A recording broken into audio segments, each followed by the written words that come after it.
Eh bien, salut à tous et à toutes, c'est Adri. On se retrouve aujourd'hui pour la suite du remplissage du classeur. Et oui, dans une des dernières vidéos, vous avez sûrement dû voir mon opening, mon lettre unboxing, voilà, où en fait j'ouvre mes cartes à l'unité, mais je vous ai fait un format un peu comme des boosters. Et donc, dans cette vidéo, on va tout simplement rentrer les cartes petit à petit dans le classeur. Ce que je vous propose de faire, c'est qu'on fasse comme avec le starter deck, on divise ça en deux paquets à peu près de taille égale, voilà. Par exemple, comme ça. Ouais, c'est presque égal. On va faire deux paquets comme ça, et on va commencer par le premier paquet et le deuxième dans une seconde partie de vidéo. Et sans plus attendre, on y va. Donc, en termes de jetons, nous sommes toujours là pour l'instant. Et alors là, on commence avec les leaders. Alors, comme l'épisode d'avant, désolé d'avance pour les reflets, malheureusement, je n'ai pas d'autre alternative pour le moment. Donc, on fera avec pour l'instant. Et puis, on est parti avec la première carte qui est le directeur Krennic. Voilà, en hyperspace. Voilà, on va pas trop s'attarder non plus parce qu'on a du travail. Hop. Nous avons Iden Versio. Je vous invite à mettre pause si vous voulez regarder les cartes plus de manière posée. Donc là, vous allez voir qu'on va bien remplir les cases, normalement. Nous avons ensuite un Chewbacca en hyperfoil et en normal. Voilà les illustrations. Je remarque que les cartes normales expliquent les effets alors que les hyperfoils non, parce qu'elles ont, je pense, vocation à être plus belles. En tout cas, on va essayer de mettre un maximum les hyperfoils devant. Hop. Voilà, ça sera sûrement plus beau à voir dans le classeur. Nous avons ensuite Chirrut Imoi. Ah, dis donc, décidément, j'arrive pas à tourner les cartes. Très bien. Hop. Donc nous avions déjà Luke Skywalker. Ensuite, nous avons le beau, le magnifique Grand Moff Tarkin en hyperspace.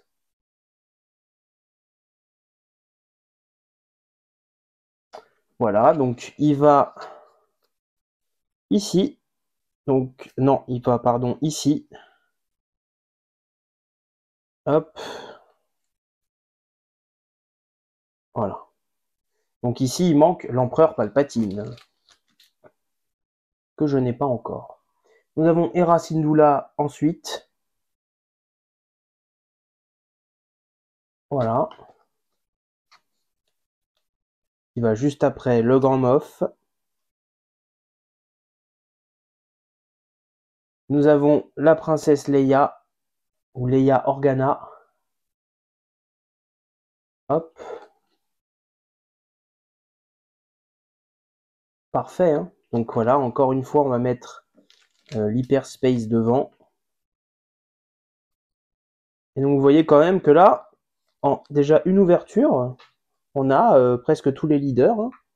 Donc bon, j'ai acheté les cartes à l'unité pour ça, pour compléter un maximum. Mais voilà, donc après Leia, nous avons Dark Vador, mais il est déjà présent. Nous avons ensuite IG88, qu'on a déjà en fait dans le classeur, qui est là. Et je vous montre quand même la différence entre le normal et l'hyperspace. Ouais, l'hyperspace, franchement, il claque bien plus. Hein. Donc on va sortir ça. Et donc nous avons 3 fois le leader là. Hein.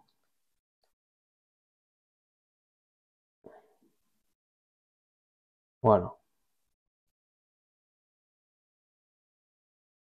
Ici, il manque un leader. Vous aurez la surprise plus tard si vous ne connaissez pas le jeu. Nous avons Sabine Wren.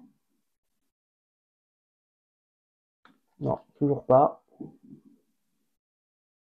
Voilà, donc Sabine Wren,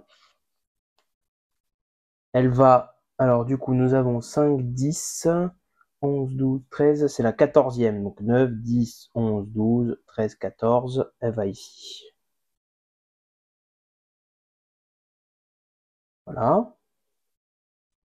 Nous avons ensuite le magnifique Boba Fett. Hop.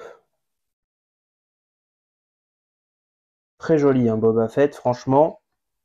Et sa carte showcase est exceptionnelle, hein.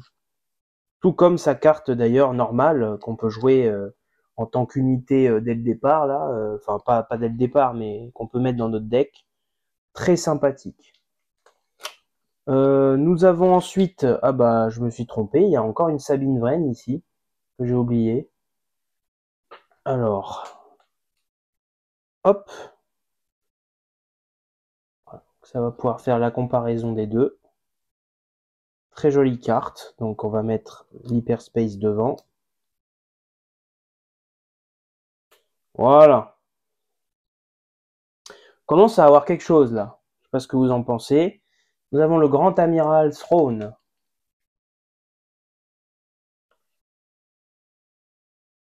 Hop. Qui va juste après Boba Fett.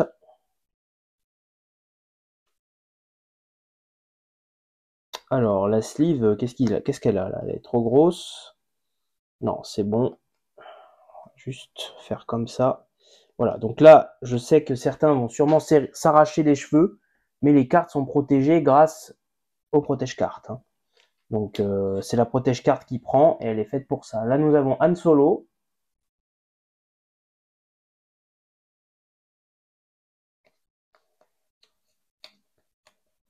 Hop.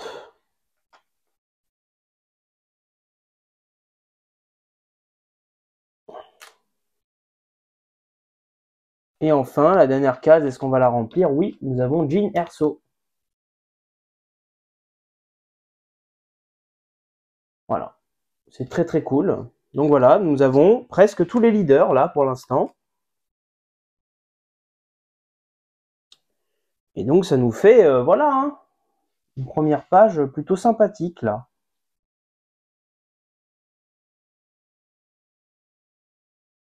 On va passer maintenant aux bases. Donc 5, 10, 15, 16, 17, 18. Ok, première carte. Nous ne l'avons pas. Nous avons Capital City. Donc je vous montre pas le dos parce que c'est les jetons expérience là.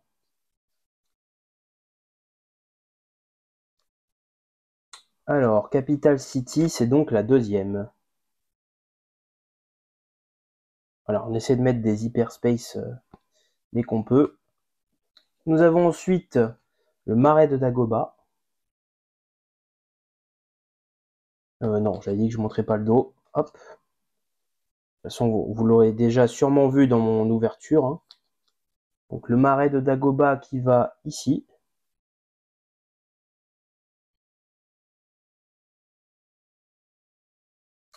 Nous avons ensuite le centre de commandement. Ah, c'est un réflexe avec les leaders. Et donc, on l'avait déjà une fois avec le deck de démarrage.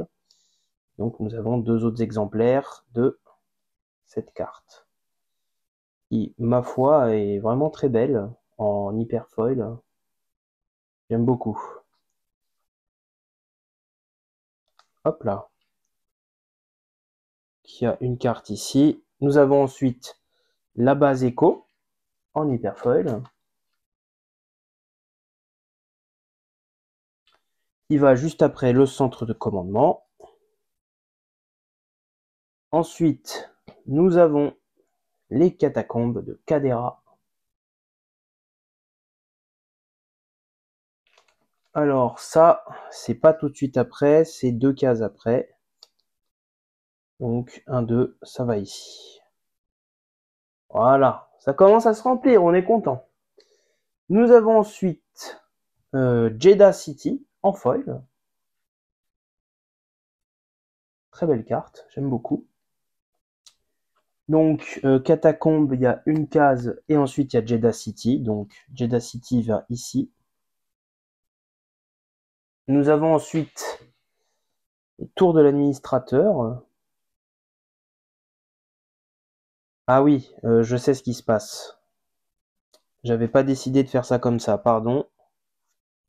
J'avais décidé que je faisais comme ça. Voilà, excusez-moi, petite erreur. Parce que Jeddah City, du coup, ça va là, voilà. En fait, j'ai décidé, parce que vu qu'il n'y a que 12 bases, j'ai décidé de les répartir en 6 et 6. Sinon, c'était trop moche, en fait. Voilà. Donc là, la tour de l'administrateur, excusez-moi. Très belle carte, en hyper. Space. Tac. Hop.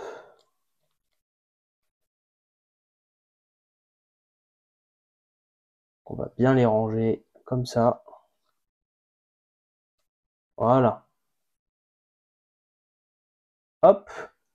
Et c'est fini pour les bases. Maintenant, on attaque les cartes normales. Je pense qu'on a encore pas mal de cartes à ranger. Donc on est parti. Nous avons Inferno 4. Voilà, on va faire comme ça. Première carte Inferno 4. Nous avons le lieutenant Chitsen. Plus le classeur va avancer, plus ça sera simple de ranger. Hein. La 5e carte. Hop. Lieutenant Chilsen. Nous avons Gideon Hask.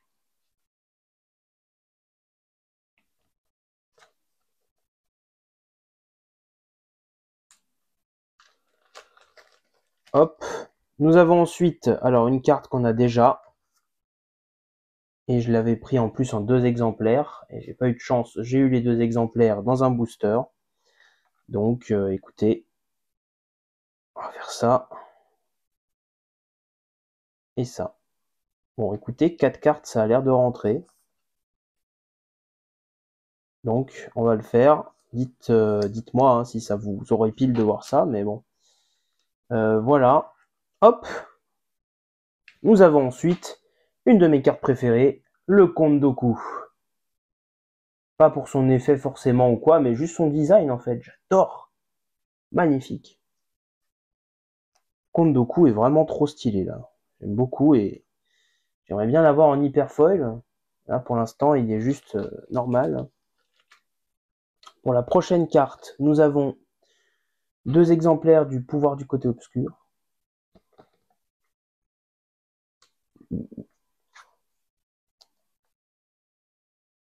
Alors, pouvoir du côté obscur, c'est la 11e carte. Ici.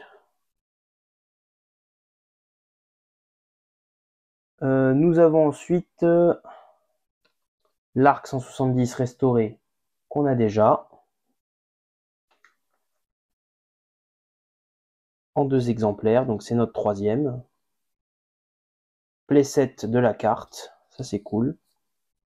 Donc playset, ça veut dire que vous l'avez en x3 pour pouvoir la jouer au maximum de ces exemplaires dans un deck.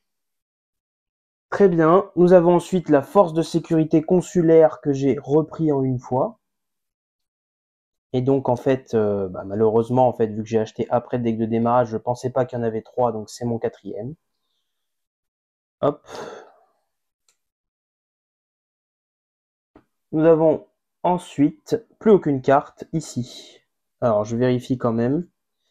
Non, en effet, il n'y a plus rien. On passe à la suite. Je tourne tranquillement.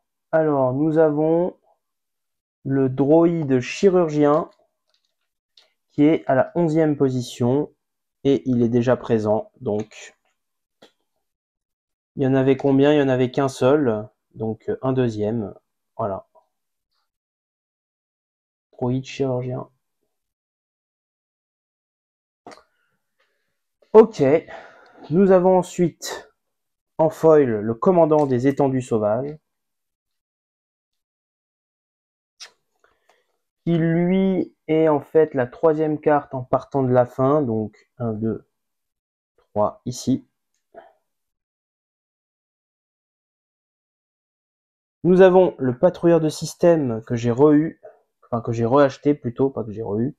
Donc là, vous voyez la comparaison avec une hyperspace et une foil. Les deux sont très beaux, mais l'hyperspace dépasse pour moi le foil, hein. Donc voilà, vous avez trois versions d'une même carte là, pour avoir la comparaison. Donc tout à gauche une hyperspace, au milieu une foil et à droite une commune, enfin une normale quoi. Voilà. Moi j'aime beaucoup l'hyperspace, donc ça sera l'hyperspace.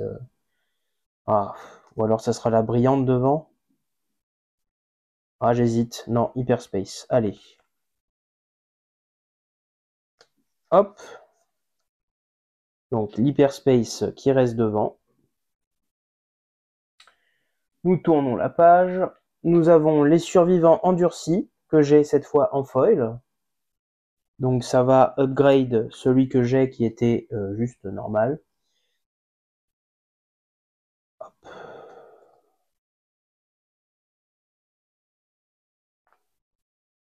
Voilà, donc je ressors pour remettre, mais c'est pour mieux aligner les cartes. Hop.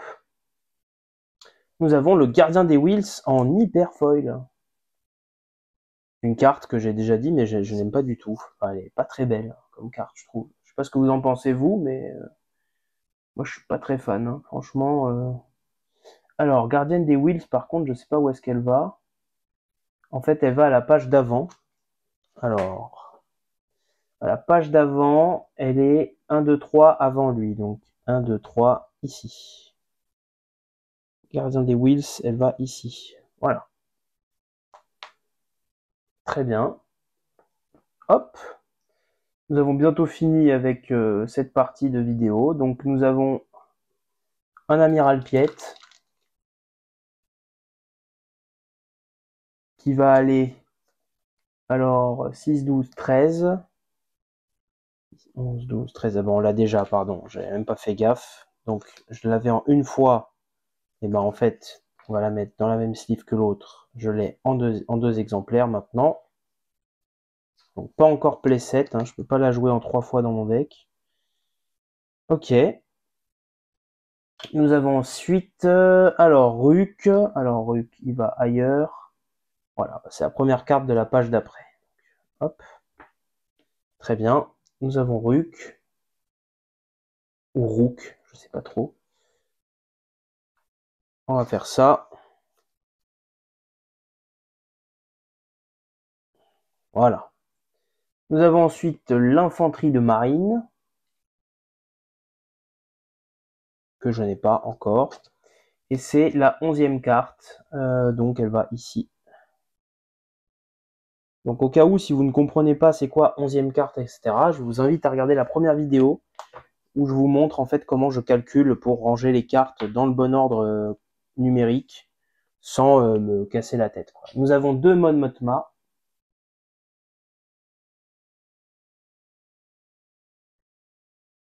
Hop.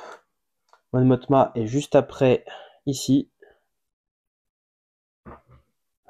Alors, nous avons ensuite le Bright Hope, qui va juste après le défenseur de la base Echo.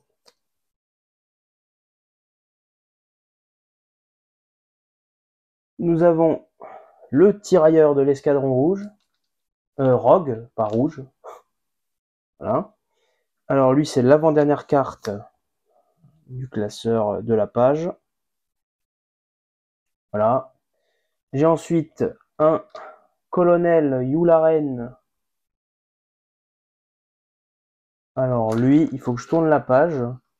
Et c'est le 7e. Ok. Je tourne la page et c'est le 7e. Ah bah voilà. Il va combler des pages vides. Ça c'est cool. J'ai ensuite le bataillon inébranlable. Hop.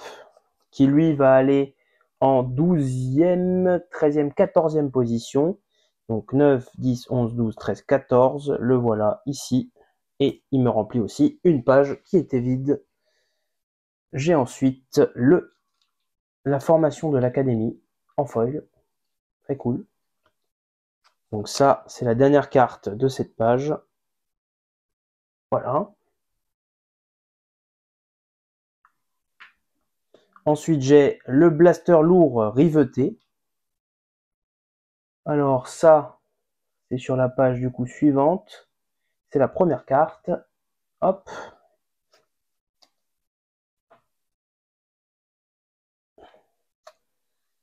Nous avons réapprovisionnement que j'avais déjà, qui était ici, que j'ai maintenant en foil. Hop. Et donc du coup, j'ai un playset maintenant, si besoin.